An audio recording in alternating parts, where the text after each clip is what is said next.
ये कहानी ऐसे लोगों के लिए है जो जल्द ही लोगों की बातों में आकर अपना लक्ष्य बदल देते हैं और असफल हो जाते हैं।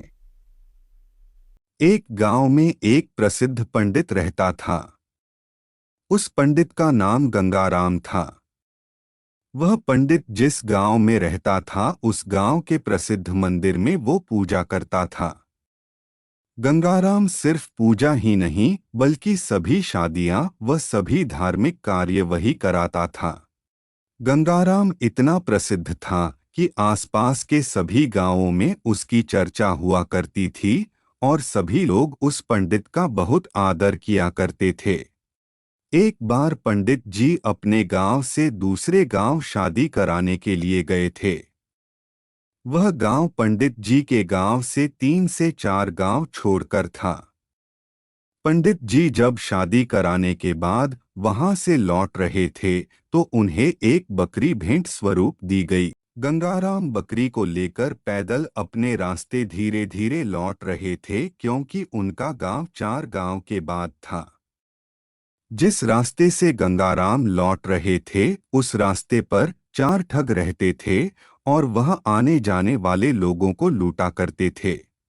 जब उन 4 ठगों ने पंडित जी को देखा तो बोलने लगे, आज तो सुबह से कोई नहीं मिला है और हमारे खाने पीने की व्यवस्था भी नहीं हुई।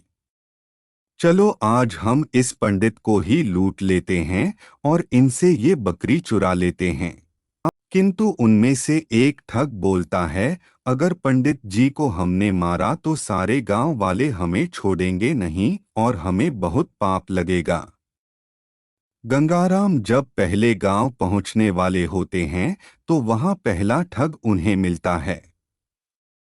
ये ठग एक साधारण व्यक्ति की तरह पंडित जी से राम राम करता है और उनके पैर पड़ने के लिए झुकता है, लेकिन वह रुक जाता है और पंडित जी से बोलता है, पंडित जी आप तो बहुत ज्यादा प्रसिद्ध पंडित हैं और लोग आपकी बहुत इज्जत करते हैं, लेकिन ये क्या आप इस गधे के साथ क्या कर रहे हैं।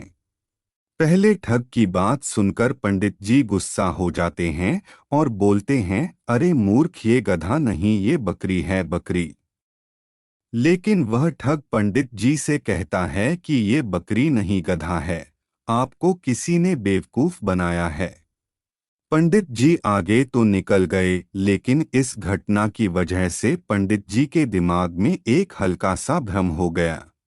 धीरे धीरे पंडित जी आगे बढ़ ही रहे थे और वो दूसरे गांव पहुंचने ही वाले थे कि उन्हें वहां दूसरा ठग मिला जो कि बिल्कुल साधारण व्यक्ति की तरह वहां खड़ा था।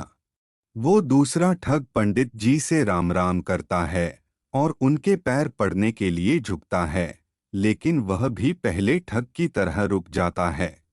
पंडित जी उस दूसरे ठग को ऐसे रुकते हुए देखकर पूछते हैं, क्या हुआ, रुक क्यों गए।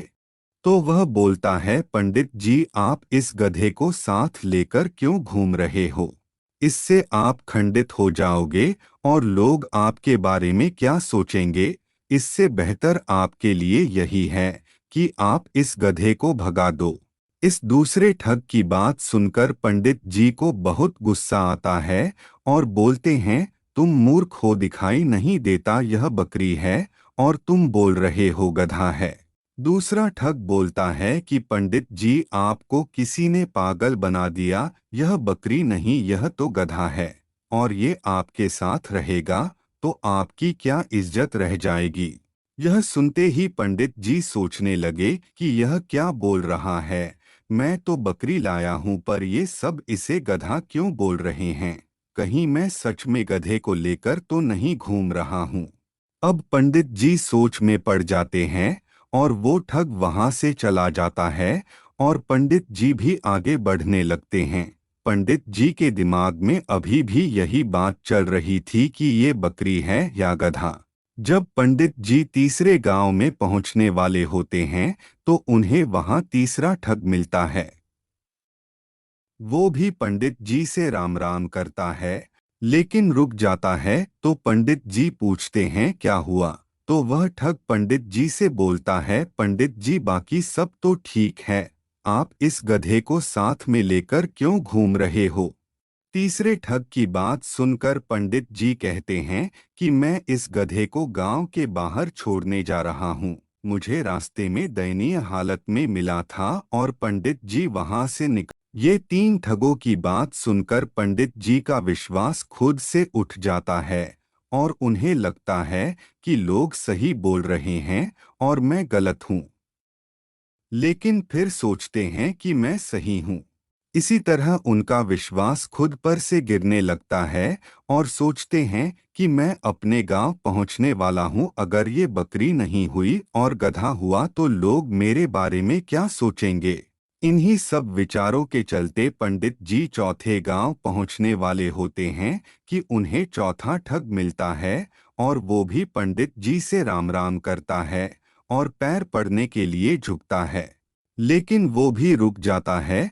पंडित जी इस चौथे ठग से पूछते हैं क्या हुआ, तो वह ठग पंडित जी से कहता है कि पंडित जी आप इस गधे को। पंडित जी उस चौथे ठग से कहते हैं कि मैं इस गधे को गांव के बाहर छोड़ने ही वाला था। तो वह ठग बोलता है कि पंडित जी यह गधा आपको शोभा नहीं देता। उन चारों ठगों की ये तरकीब काम कर जाती है और वह पंडित जी से बकरी छुड़ा लेते हैं। हमें खुद पर विश्वास रखना चाहिए। दूसरा व्यक्ति क्या कह रहा है उससे हमें कोई फर्क नहीं पड़ना चाहिए, क्योंकि रास्ता भटकाने वाले बहुत मिलेंगे। इस कहानी में भी वही हुआ है। अगर पंडित जी को खुद पर पूरा विश्वास होता कि हाँ ये बकरी ही है, तो वह अपनी बकरी को ठगों को नहीं देते। इसी तरह हमें भी अपने ऊपर विश्वास रखना होगा। हमारे चैनल से जुड़ने के लिए सब्सक्राइब करें, लाइक करें और बेल आइकन दबाना ना भूलें।